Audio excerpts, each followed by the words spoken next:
मेरठ 13 अप्रैल 2025। अकबरपुर सादात गांव में सुबह की शांति उस वक्त भंग हो गई जब अमित के घर से एक हृदय विदारक चीख गूंज उठी। यह चीख थी 5 साल के मासूम बेटे की, जिसने चाय के लिए अपने पिता अमित को जगाने की कोशिश की थी। ग्राउंड फ्लोर पर सो रहे अमित जब काफी जतन के बाद भी नहीं जागे तो बच्चे ने कंबल हटाकर उन्हें उठाने की कोशिश की, लेकिन जैसे ही कंबल हटा बच्चे के मुंह से डर के मारे चीख निकल गई। चारपाई पर अपने पिता के ठीक बगल में एक सांप कुंडली मारे बैठा था। बच्चे की चीख सुनकर उसकी मां, अमित की पत्नी रविता, भागते हुए कमरे में पहुंची। इस भयावह दृश्य को देखकर वह भी जोर से चिल्ला पड़ी। मेरठ के भसूमा जैसे छोटे से गांव में ऐसी चीखें तुरंत पड़ोसियों को इकट्ठा कर देती है। देखते ही देखते पूरा मोहल्ला अमित के घर के बाहर जमा हो गया। घर में उस वक्त अमित की पत्नी रविता, उनके 3 छोटे बच्चे और अमित के माता पिता विजयपाल मौजूद थे। अमित का बेजान शरीर चारपाई पर पड़ा था और उसके बाएं हाथ के करीब वह सांप अभी भी वही बैठा था। ऐसे में किसी में भी हिम्मत नहीं थी कि वह पास जाकर अमित की जांच कर सके। यह भी पता नहीं चल पा रहा था कि अमित जिंदा है या नहीं। ग्रामीणों ने तुरंत पास के गांव से एक सपेरे को बुलाया। सपेरा आया, सांप को पकड़ा, लेकिन तब तक बहुत देर हो चुकी थी। अमित अपनी आखिरी सांस ले चुका था। पूरे परिवार में मातम छा गया। अमित के बूढ़े माता पिता, पत्नी रविता और तीनों बच्चे जार जार रोने लगे। अमित के चारपाई पर लेटे होने और उसके बगल में बैठे सांप के इस हैरान कर देने वाले मंजर को वहां मौजूद कई गांव वालों ने अपने मोबाइल फोन में कैद कर लिया। देखते ही देखते ये तस्वीरें और वीडियो सोशल मीडिया पर वायरल हो गए। हर जगह यह खबर फैल गई कि सांप ने पूरी रात अमित को 10 बार डसा और सुबह होने तक वहीं उसके बगल में बैठा रहा। गांव में तरह तरह की बातें होने लगीं। कोई इसे पूर्व जन्म की दुश्मनी बताने लगा तो कोई इसे इच्छाधारी नागिन और विषकन्या की कहानियों से जोड़ने लगा। ग्रामीण इलाकों में ऐसी घटनाएं अक्सर सुनने को मिलती है जहां सांपों के डसने से लोगों की जान चली जाती है, लेकिन यह मामला अपने आप में काफी अलग और रहस्यमय था। चूंकि यह एक अप्राकृतिक मृत्यु थी, पुलिस का हस्तक्षेप आवश्यक था। मौके पर पहुंची पुलिस ने अमित के शव को पोस्टमार्टम के लिए भेज दिया, लेकिन किसे पता था कि यह विषकन्या वाला किस्सा एक अलग ही रूप में सच होने वाला था। जुर्म और नेम प्रस्तुत करता है यह चौंकाने वाला मामला। कहानी के पीछे का सच, पोस्टमार्टम रिपोर्ट ने बदला रुख। अमित और रविता की शादी करीब 8 से 9 साल पहले हुई थी और उनके 3 बच्चे थे, एक बेटा और 2 बेटियां। मेरठ के अकबरपुर सादात के रहने वाले अमित का पेशा टायर्स लगाने का था। उसकी जिंदगी सामान्य चल रही थी। गांव में उसका अपना घर था जहां वह अपनी पत्नी, बच्चों और माता पिता के साथ रहता था। कोई भी यह सोच भी नहीं सकता था कि अमित की जिंदगी का ऐसा दुखद अंत होगा। इस घटना से ठीक एक दिन पहले यानी 12 अप्रैल 2025 को अमित अपनी पत्नी और बच्चों के साथ पास के एक मंदिर में गया था और शाम 7:30 बजे तक घर लौट आया था। पुलिस जांच में अमित की मां ने बताया कि मंदिर से लौटने के बाद अमित और रविता रात 9:30 बजे तक सो गए थे। वे आमतौर पर इतनी जल्दी नहीं सोते थे, लेकिन परिवार ने सोचा कि शायद मंदिर से लौटने के बाद वे थक गए होंगे। अमित की मां ने पुलिस को यह भी बताया कि देर रात जब वह वॉशरूम जाने के लिए अपने कमरे से निकली तो उन्होंने देखा कि अमित अपने कमरे के बाहर आंगन में चारपाई पर गहरी नींद में सो रहा था। उन्हें जरा भी अंदाजा नहीं था कि उस वक्त घर में सांप था। अमित को गहरी नींद में सोता हुआ देख उन्हें कोई शक नहीं हुआ। शुरू में यह एक सीधा साधा सांप के डसने का मामला लग रहा था। पुलिस को अमित की मौत के 2 दिन बाद तक भी ऐसा कुछ नहीं मिला जिससे किसी पर शक किया जा सके। अब तक सबकी नजरों में इसका गुनहगार सिर्फ वही सांप था। लेकिन 16 अप्रैल 2025 को आई पोस्टमार्टम रिपोर्ट ने इस पूरे मामले की तस्वीर ही बदल दी। रिपोर्ट के अनुसार अमित की मौत सांप के झर से नहीं बल्कि गला घोंटने स्ट्रैंगुलेशन से हुई थी। अब सांप ने तो गला घोटा नहीं होगा, यानी किसी ने तो रात के अंधेरे में अमित का कत्ल किया था। अकबरपुर सादात जैसे छोटे और शांत गांव में इस कत्ल की खबर से दहशत फैल गई। पुलिस ने तुरंत अपनी जांच शुरू की और अमित के परिवार के सदस्यों से लेकर पड़ोसियों तक सबसे पूछताछ की। गाँव कस्बों में कोई भी बात आसानी से छुपती नहीं है और इसी दौरान पुलिस के कानों तक कुछ ऐसी बातें पहुंची जिनके आधार पर पुलिस की एक टीम ने अमित के घर जाकर उसकी पत्नी रविता को हिरासत में ले लिया और पूछताछ शुरू कर दी। मेरठ से मात्र 35 किलोमीटर दूर हुए मुस्कान सौरभ ड्रम केस से लोग पहले ही हैरान थे और अब एक और पत्नी का यूं हिरासत में लिया जाना अपने आप में एक सनसनी बन गया। लेकिन इससे ज्यादा चौंकाने वाले तो वे खुलासे थे जो रविता ने पूछताछ में करने शुरू किए थे। ऐसे खुलासे जिन्होंने आखिरकार लोगों की इच्छाधारी नागिन और विष्कन्या वाली बात को सच साबित कर दिया था, लेकिन एक खौफनाक ट्विस्ट के साथ। प्रेम त्रिकोण और विश्वासघात, कत्ल की साजिश।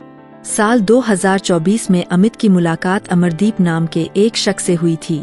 अमरदीप भी अमित की तरह टाइल्स लगाने का काम करता था।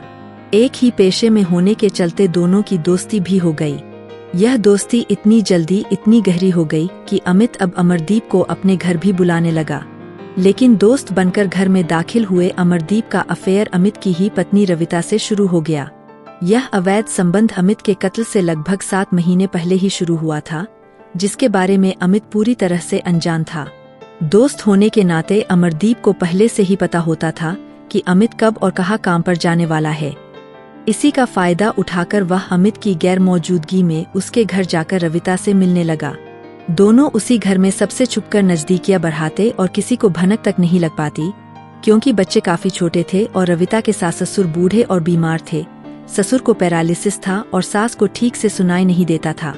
लेकिन रोज रोज ऐसी बातों को आस पड़ोस और मोहल्ले वालों से छुपाना मुश्किल होता है और वे ऐसी गड़बड़ी को अक्सर भांप लेते हैं। अक्सर ऐसे गुप्त एक्स्ट्रा मैरिटल अफेयर में विवाहित जोड़े के बीच संबंध धीरे धीरे बिगड़ने लगते हैं और उनके बीच अचानक मनमुटाव या लड़ाई होने लगती है। यही अमित और रविता के बीच भी होने लगा था। ऊपर से अमित के कानों तक गांव वालों से रविता के चरित्र को लेकर बातें भी पहुंच गईं। अमित ने जब रविता का फोन चेक किया तो उसमें अमरदीप के मैसेज देखकर यह पुष्टि भी हो गई। अमित ने जब इस बात को लेकर रविता का सामना किया तो दोनों के बीच जबरदस्त झगड़ा शुरू हो गया। बात गाली गलौज से हाथापाई तक पहुंच गई। अमित का गुस्सा सिर्फ रविता पर ही नहीं बल्कि अमरदीप पर भी उतरा। और क्यों न उतरता, जिसे दोस्त समझकर अपने घर में बुलाया उसने उसी की जिंदगी में दरार डाल दी थी। 20 मार्च को इसी बात को लेकर अमित और अमरदीप के बीच मारपीट हुई, जिसमें अमित ने अमर को बुरी तरह से पीटा भी। अमर के हाथ में चोट भी आई और अमित ने उसे धमकी भी दी कि वह दोबारा उसके या उसके परिवार के आसपास भी नजर न आए। अमित ने रविता पर भी घर से निकलने पर पाबंदियां लगा दी। अमित को लगा था कि शायद ऐसा करने से सब कुछ ठीक हो जाएगा, लेकिन यही उसकी सबसे बड़ी गलतफहमी थी, क्योंकि अक्सर ऐसे मामलों में लोगों को दूसरों को दूसरा मौका देने पर अपनी जिंदगी गंवाते देखा गया है। अमित के इस बर्ताव पर अगर किसी का सबसे ज्यादा खून खौला था तो वह थी उसकी पत्नी रविता का, और यहीं से उसने अमित को अपनी जिंदगी से हमेशा के लिए हटाने का खौफनाक प्लान बनाया।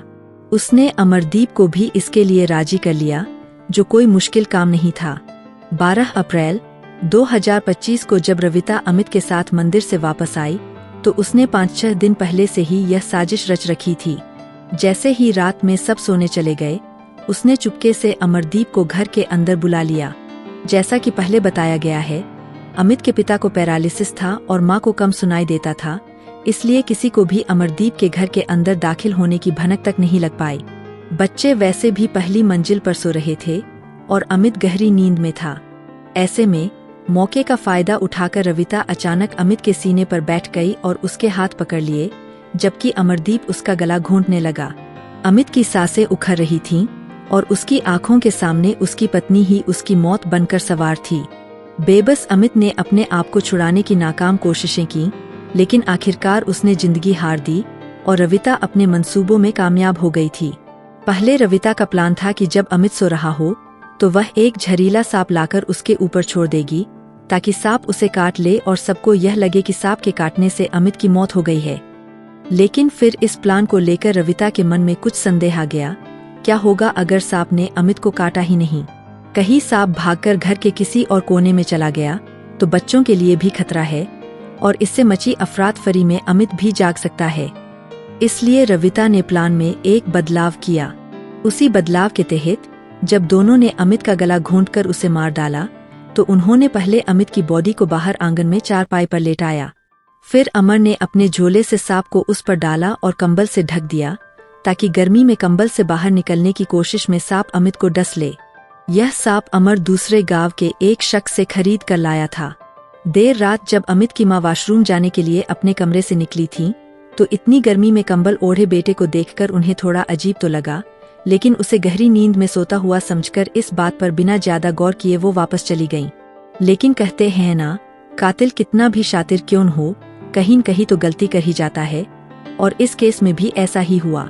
मेरठ के पास एक गांव है, महमूदपुर सिखेड़ा, जिसे सपेरों का गांव कहा जाता है। इसी गांव के एक शख्स से अमरदीप ने जागरण के नाम पर 1000 रुपए में यह सांप खरीदा था। यह सांप घोड़ा पछाड़ या इंडियन रेड स्नेक के नाम से जाना जाता है। घोड़ा पछाड़ नाम उसे अपनी फुर्ती और तेज गति की वजह से मिला है, लेकिन असल में यह एक गैरजहरीला नॉनवेनोमस सांप है, यानी इसमें जहर नहीं होता। और यही बात रविता और अमरदीप को पता नहीं थी। सबसे बड़ी बात, वे यह भूल गए कि पोस्टमार्टम में तो सारा सच सामने आ ही जाता है। पोस्टमार्टम रिपोर्ट में किसी भी तरह के जहर का कोई जिक्र नहीं था। इसके उलट अमित के गले, चेहरे और होठों पर चोट के निशान साफ थे, जो गला घोंटने की तरफ इशारा कर रहे थे। पुलिस ने महमूदपुर गांव से प्रीतमनाथ नाम के सपेरे को भी पूछताछ के लिए उठाया।